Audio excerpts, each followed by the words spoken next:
Доктор Ванчо Георгиев е нашиот следен гостин, невролог, поточно специјалист по неврологија, и веќе ви споменав рано кога започнаме со емисијата дека со него ќе разговараме за болестите кои што настануваат како реакција на стресот, па и на трауми какви што зборувавме до сега во емисијата.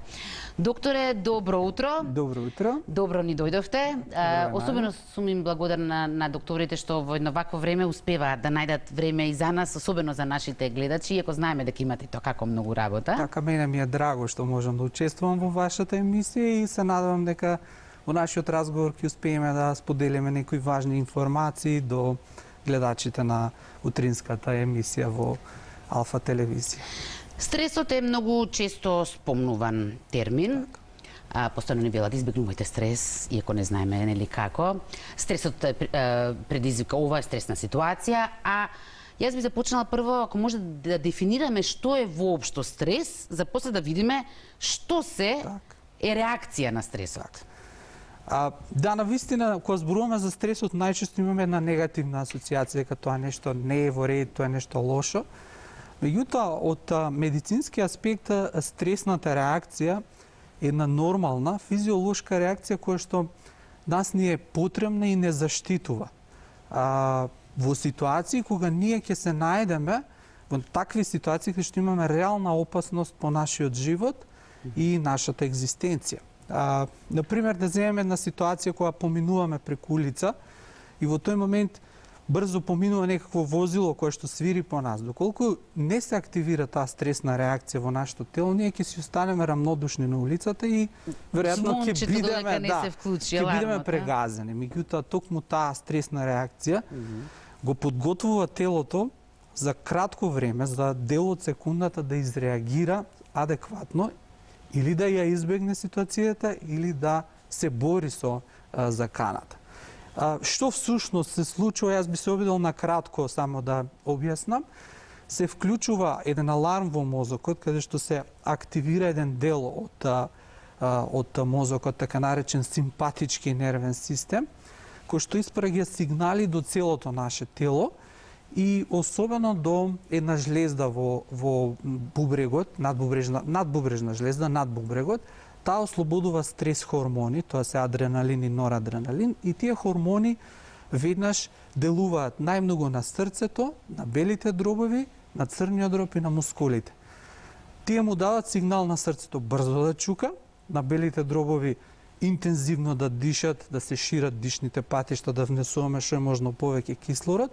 Црниот дроб ослободува шеќер во крвта, кој што веднаш му доаѓа достапен на мускулите и целата работа е мускулите да добијат шеќер кој што е извор на енергија и кислород кој што им му е потребен за да од шеќерот добие енергија. И конечниот ефект е мускулите да бидат максимално подготвени во тој момент да не подготват за борба или за бегство од таа опасна ситуација. Така да стресната реакција всушност е многу корисна реакција која што ние сите ја поседуваме кај нас. Да, но имам чувство дека стресот е присутен кај нас можеби 24 часа, така? Так. Почнувајќи од моментот будилникот наутро, за мене е стресен момент, влегувањето во автомобил, возење по гужви, па се до највечер вестите последни што ги гледаме пред да заспиеме. И затоа ми е најчудно кога ќе речат избегнувајте стресна ситуација. Возможно ли е воопшто да се избегне тогаш стресот? Така, значи, иако стресот е една корисна реакција, сепак денешниот живот, значи, на современиот човек, кој што е доста динамичен, во кој што ние имаме премногу задачи кои што треба да ги извршиме за еден краток временски период, тие задачи треба ги извршиме максимално професионално, значи совршено добро. Тоа создава кај нас едно чувство на притисок, значи чувствуваме еден притисок и мисли, односно една неизвестност дали ќе успееме да ги завршиме сите задачи, дали ќе успееме правилно да одговориме на сите тие предизвици. И таа неизвестност генерира негативни мисли, кои што конечно предизвикуваат негативни емоции. Ако не успееме да ги завршиме тие задачи, тогаш се чувствуваме разочарани, лути, тажни, ја губиме самодовербата. И за жал, ваквите силни емоции и тие психолошки содржини кои ги имаме во нас, предизвикуваат стресна реакција, истата таа стресна реакција која што пред малку ви ја опишав, меѓутоа во една ситуација која што нас апсолутно не ни е потребна таа стресна реакција. Значи ние не сме директно загрозени, нашиот живот не е загрозен во тој момент, немаме директно загрозеност по нашата директно опстојување, а сепак активирана таа стресна реакција. Сега, проблемот ваквата стресна реакција, затоа што е предизвикана од тие психолошки фактори, ја означуваме како психогена стресна реакција, и за жал таа психогена стресна реакција се повторува многу пати во текот на денот. Како што рековте, од сабајле кога ќе станете, веднаш почнува да се активира една психолошка стресна реакција во текот на целиот ден, постојано присутна, активна, и затоа е хронична. Значи не е еднократно се случи во еден момент во денот, меѓутоа хронична, трае по целиот ден. И замислете сега нашиот организам во каква состојба кога има хронично покачени нивоа на тие стресни хормони кои постојано го тераат мускулите да му бидат згрчени, постојано да има едно забрзана работа на срцето, цело време во згрч, во еден општ грч да биде телото. Тоа сигурно има негативни ефекти и докажани негативни последици врз здравието на човек. Сега, кој е оној момент, бидејќи секој човек има различен прак на толеранција, кој е оној момент кога веќе е, да речеме, животно загрозувачки стресот, кога веќе е алармантна ситуацијата? Значи, бидејќи нема симптоми, да речеме, не ова настинка па тече носот, така стресот нема веднаш видливи симптоми. Тоа си се акумулира. Видите, нивото она анксиозност што ние чувствуваме често во секојдневниот живот, таа е нормална и се смета дека е корисна затоа што нашите перформанси и изведби се значително подобри кога имаме известна доза на анксиозност. Значи, еве, спремаме испит, доколку спремаме испит, ако сме малку анксиозни, ние многу подобро учиме многу побрзо, меморираме, отколку кога сме ептен опуштени и релаксирани.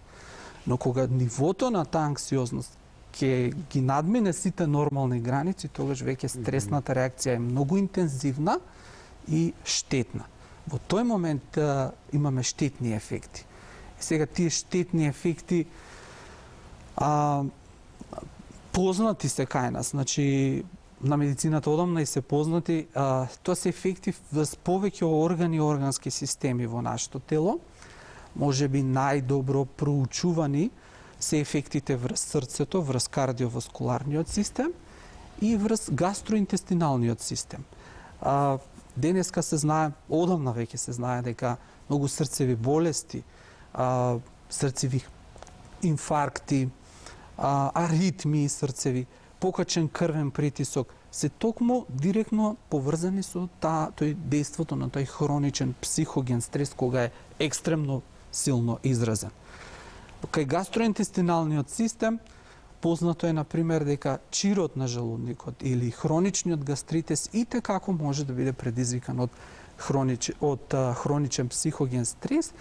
И еден интересен факт е, например, оние синдромот на раздразливи црева или колон иритабиле, кој што ние го кажуваме, каде што индивидуата има постојано промени во ритмот на празнењата на цревата, или ќе има тврда столица, или ќе има премногу активни движења во стомахот, таа појава, а кога ќе се прегледат тие индивидуи, немаат никаков проблем, таа појава е забележана многу... Значи се е во главата? Да, забележана е интересно во западниот свет, вклучително и ние, и кај нас, дека е многу почесто. Земјите од третиот свет, како што се земјите во Африка, земјите во Азија, каде што динамиката на живење не е толку брза, таму не е позната таа состојба. Значи, не ни слушнале ли тие утврдено дека постои таков синдром? Што значи тоа важи и за оние приморски луѓе, да речем за наши охриѓани, така, кои што се поуспорени, условно, да, нели? генерално порелаксирани средини, значи тоа секако нели и социјалната средина, оние вредности во општеството кои што се негуваат влијае врз тоа колку динамично живееме, колку сме goal oriented, значи ориентирани кон постигнување некакви цели во животот, значи тоа влијае врз нивоата на стресот. Она што ни интересира, што секој човек секогаш го интересира е нели како да се спречи за да не се лечи. Како овие, да речеме, болести што ги споменавте, кои што настануваат како резултат на стрес, како да се спречи нивната појава? И може ли? Може. Целосно не можеме никако да го спречиме. Стресот тој си е нормално присутен дел веќе од нашето живење. Меѓутоа, генерално, кога ние имаме, да кажеме, кога работиме со нашите пациенти, каде што ќе забележиме дека стресот има и како силно влијание врз нивната здравствена состојба, врз појавата на одредена болест, пред се даваме совети како значи да променат да направат известни промени во животниот стил. Односно, секогаш во еден дел од денот во кој што го поминуваат, да прават активности кои што ќе бидат еден вид контрарамнотежа на стресните ситуации. А тоа тешко ни паѓа. Ние од нашата комфортна зона не сакаме многу да ја напуштиме, нели? Меѓутоа, да, навистина, баш таа комфортна зона е она која што, да кажеме, е значена за да го редуцираме стресот. Во прв ред, физичка активност, еден одличен издувен вентил каде што ние на некој начин се ослободуваме од тие хормони на стресот. Прошетка во природа, во една порелаксирана средина. И јас повторно би кажал она што сега може би е еден хендикеп во оваа ситуација кога сме во ситуација на пандемија на коронавирусот, социјалните контакти. Оние добри, пријатни социјални контакти со пријателите, со блиските, со роднините, тие покажале дека кога луѓето не се осамени, кога не се чувствуваат осамени, многу подобро се справуваат со стресот. Кога се дели тагата и болката, така, со некого. Значи со разговор, со делење на тага и на добрите и на лошите моменти, тогаш проблемите не се веќе толку големи. Секогаш се многу големи кога си ги имаме сами во главата. Кога ќе ги споделиме веќе се многу помалку изразено и гледаме дека не е толку реално. Предпоставам тука спаѓа и оној дел на кој што ние се уште не сме навикнати, ние повеќе со комшивките ги споделувам проблемите отколку со психолог. Но предпоставувам дека одењето на психолог спаѓа во тој дел. Да, значи одењето на психолог обично ние го препорачуваме во ситуација кога индивидуата ќе забележиме дека има проблем со справување со одредени животни ситуации. Не поседува доволно развини здрави психолошки механизми како да се справува во одредени стресни ситуации, или пак во ситуации каде што, да кажеме, таа индивидуа имала некакви негативни искуства. Еве, во тој контекст би го спомнал претходнава тема што ја имавте, значи оној така наречен посттрауматски стрес синдром, каде што една индивидуа ќе доживее некаква тешка психолошка, па и физичка траума. И тука ефектите се многу силни врз психолошкото функционирање на таа индивидуа и секако потребно е, значи, вклучување на еден добро обучен стручњак од областа на психотерапијата. Денес би спомнал дека доста актуелна е когнитивно-бихевиоралната психотерапија, која што покажала една многу побрзи ефекти во постигнување на стекнување на нови здрави психолошки механизми за справување со стресот, иако и другите правци на психотерапија сепак си имаат свое значено место. Вие споменавте веќе траумата, што беше сушност и нашата денешна тема. Предпоставувам, вака лаички прашано, дека траумата оставува уште по негативни белези, да речеме, дамки врз организмот, отколку стресот кој што го доживуваме еве и секојдневно во помали или поголеми дози. Иако ова е, да речеме, еден момент се случува, можеби да е, не знам, 10 секунди нешто да трае, но ефектите се потравматични. Ефектите се подраматични и подолготројни, затоа што всушност ние функционираме на база на претходни искуства. Да кажеме, ако се допреме на една топла рингла од шпоретот, знаеме еднаш ќе се изгориме и знаеме дека и потоа се плашиме да се доближуваме. Замислете една индивидуа која што доживеала некоја психолошка травма, некоја сексуално злоставување во минатото. Тоа е едно многу тешко искуство. Значи, тие мемории, тие сеќавања остануваат долго време присутни во нас. Тие сеќавања предизвикуваат негативни мисли, кога ќе излеземе да се движиме во слични вакви ситуации, кога ќе се појавиме, значи ситуации кога сме сами или во присуство на некоја друга индивидуа што не ја знаеме, веднаш почнуваат тие мисли рефлексно да се јавуваат и повторно се манифестираат преку едно чувство на вознемиреност, преку негативни емоции кои што активираат стресна реакција. Тука психотерапијата има своје значење затоа што работи на препознавање на негативните мисли и работи на тоа како да се справуваме со тие негативни мисли и со тие емоции и со стресот и како во иднина да се справуваме со предизвиците во животот. Затоа кај тие индивидуи имаме посебно значајно место да се дава соодветна психотерапија, па чак дури во потешките случаеви применуваме и фармакотерапија, значи се применуваат лекови кои што на некој начин помагаат таа индивидуа полесно да се ослободи од симптомите на стресот. Знаете, кога имате силен стрес, вие имате симптоми.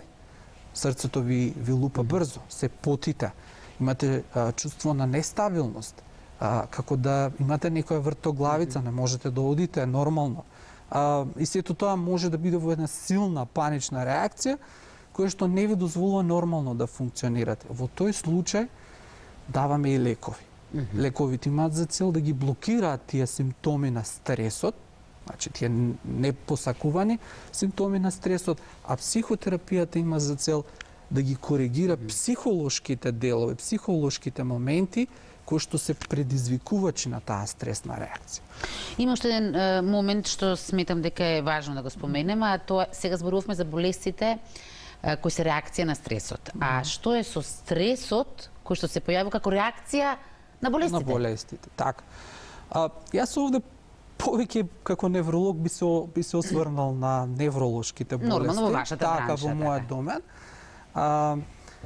Значи, покрај оној психоген стрес за кој што ви зборував, значи постои така наречен невроген стрес кој настанува како резултат на оштетување на делови од мозокот.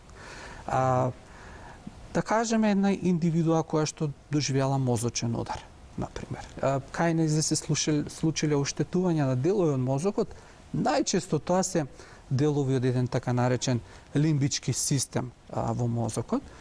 Повеќе структури го сочинуваат и се покажало дека кога ќе се случат оштетување на тие делови од мозокот се создава една хронична реакција на стрес. Последица на тие оштетувања. Таа се докажува преку мерење на нивото на хормоните на стресот, значи тоа се адреналинот и норадреналинот, кои кај тие индивидуи кои што имале такви оштетувања на мозокот, дали од повреда или од мозочен удар, дури 3 месеци после настанатиот инцидент, настанатото оштетување, се уште имаат многу високи нивоа на тие стресни хормони. И тие стресни хормони сега вршат оштетување на други органи во телото. Например, ние знаеме дека кога имаме пациент со мозочен удар, многу често може да развие чир на желудникот во првата недела од мозочниот удар. Токму заради тој невроген стрес кој што делува врз желудникот. И затоа даваме терапија која што го блокира ослободувањето на желудечна киселина, се со цел да го намалиме ризикот од развивање на тој чир на желудникот како резултат на неврогениот стрес. Еден посебен интересен за нас, исто така невролозите, е дека еден феномен кога имаме одредени карварења во мозокот, посебно така наречено субарахноидално карварење, каде што забележано дека веднаш во првите денови од крварењето се развива една тешко оштетување на срцето. И сега како се објаснува? Се објаснува како резултат на активирање на таа стресна реакција, неврогена стресна реакција, која што предизвикува мали инфаркти низ целиот мускул на срцето, тоа се субендокардијални инфаркти и срцето станува проширено.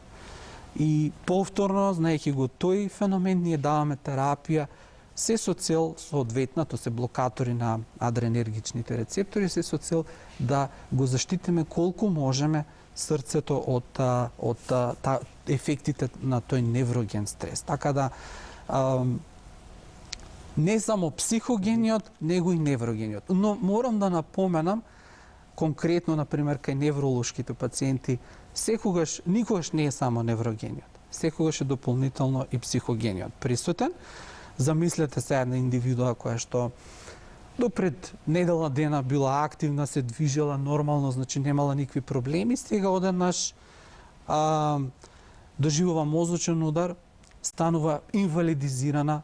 Тоа е една тешка психичка травма за таа индивидуа, веќе тешко може да станува, тешко може да се движи, се предизвикуваат силни негативни емоции, емоции на разочарување, емоции на губење на самодоверба, на тага, кој што генерира повторно психоген стрес. Така да секогаш сме внимателни, го третираме и психогениот и неврогениот стрес кај нашите пациенти. Значи мораме да внимаваме и на обете компоненти за да бидеме успешни во лечењето, во третманот. Сакам да ве прашам уште нешто, а да се поврзам со нашата денешна тема. Сите жртви за кои што зборувавме денес беа малолетни.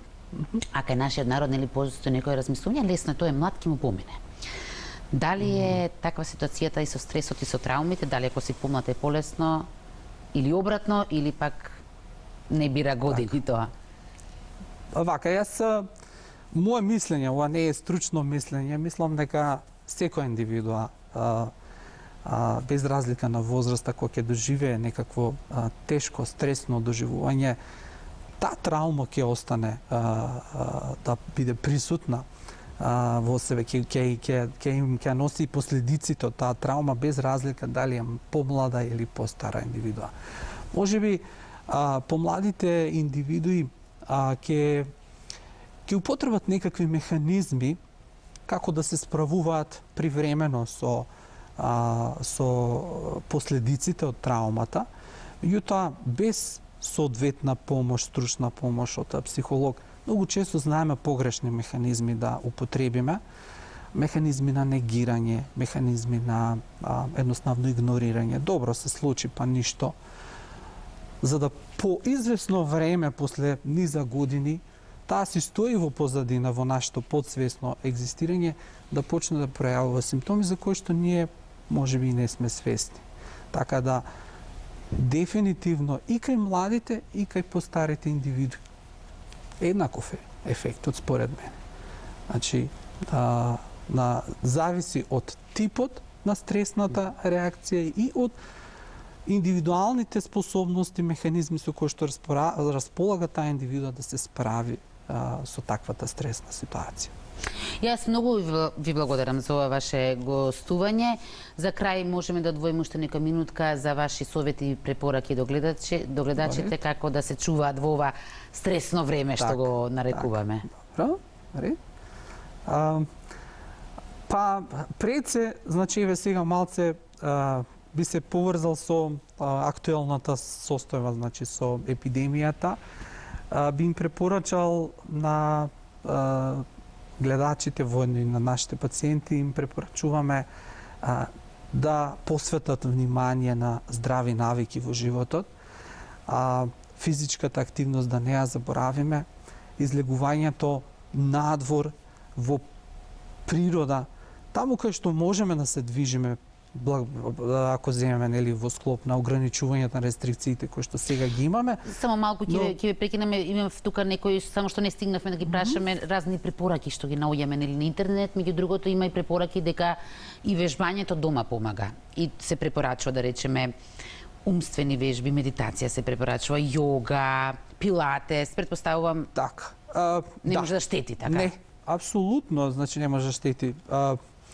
Медитацијата да кажеме сега доста треба да знае актуелна. некој да ја прави, Да, нели? треба да знае да ја прави, значи добро е да имаме водство од некој веќе стручен, обучен, Се кој што може и знае. онлайн тоа веќе Так, да се меѓутоа, прави. целта на медитацијата во основа е да го доведеме мозокот во една релаксирана состојба. И таа се прави секогаш во една безбедна средина. Значи, ја Затоа правиме својот дом дома, ја поубаво. правиме во услови кога сме релаксирани, или може би во природа, кај што се чувствуваме Парк. пријатно. Таа не е некој посебен феномен, едноставно се обидуваме да ги само посматраме мислите кои што ни доаѓаат во тој момент и да се релаксираме колку што може повеќе. Кога ќе се најдеме во една стресна ситуација во иднина, тој кој што ја практикувал медитацијата на еден начин рефлексно се повикува на тој момент кога ја практикувал медитацијата во една релаксирана состојба и тоа му помага веднаш да се му се врати ослободи, чувството што го имал да се тогаш. ослободи, едноставно да се активираат механизмите кои што го блокираат активирањето на стресот и да може максимално концентрирано да ја изврши таа работа, задача што треба да ја изврши, без да ги има сите оние шумови од страна дали ќе успеам, дали нема да успеам, дали ќе биде добро или нема да биде добро, па што ако ми биде вака или онака. Значи тоа мислам дека многу помага, покажано веќе и прифатено дури од западната медицина, иако медитацијата е фактички производ на источната медицина, значи од таму произлегува, меѓутоа се повеќе наоѓа примена и во западната медицина, затоа што навистина се покажала ефикасна, дека има своји ефекти. Така да, сето тоа е оправдано и мислам дека помага. И не за џабе се промовираат тие работи на интернет, секако треба да бидеме понекогаш и воздржани, зашто не е се што ќе се каже на интернет вистина, меѓутоа доста од работите, посебно која доаѓаат од еминентни стручни лица, на вистина се оправдани да се практикуваат. Уште еднаш, докторе, многу ви благодарам што одвоивте време за нас. Сега претпоставам треба се вратите на вашите пациенти.